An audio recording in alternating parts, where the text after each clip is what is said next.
ოზურგეთის 46-ვე საუკუნო საარჩევნო კომისიაში კენჭისყრის პროცესი საარჩევნო პროცედურების სრული დაცვით მიმდინარეობს. გადასატანი ყუთები დროულად გავიდა საუკუნო კომისიებიდან და უბნებზე ამორჩევლების ნაკადიც საკმაოდ აქტიურია. ჩემი ინფორმაციით ამ დრომდე მოქალაქეები ისევე როგორც შარშან ყველანაირი დაბრკოლების გარეშე მარტივად და ადვილად იყენებენ საარჩევნო ტექნოლოგიებს და პროცესიც საკმაოდ სწრაფად მიმდინარეობს.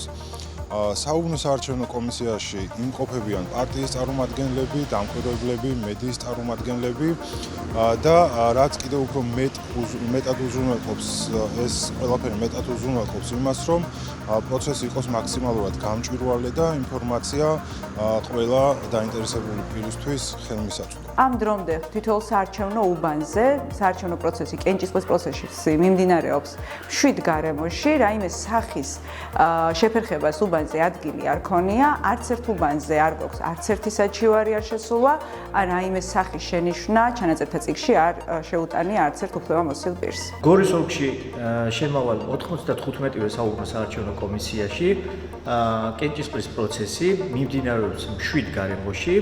ამორჩევლები საკმაოდ მარტივად არიან ადაპტირებულები ელექტრონულ ტექნოლოგიებთან. საუკუნო საარჩევნო კომისიები აგრძელებენ ჩვეულ რეჟიმში მუშაობას, ისინი საკმაოდ აქტიობა საკმაოდ მაღალია და ისინი მზად არიან მოსახურო ნებისმიერ ამორჩევლს, ვინც მივა საარჩევნოებაზე და სურვილი ექნება რომ დააფიქსიროს თავისი აზრი. საუკუნო საარჩევნო კომისიაში საჩივრები არ შემოსულა, არც ელექტრონულ ტექნოლოგიებთან მიმართებაში არ ყოფილა რაიმე ტიპის ხარვეზი, რაც შეუშლიდა საარჩევნო პროცესებს ხელს. 76-ვე უბანი მოგეხსენებათ ელექტრონული გვაქვს, ერთი გვაქვს ტრადიციული უბანი, ციხის სპეცუბანი.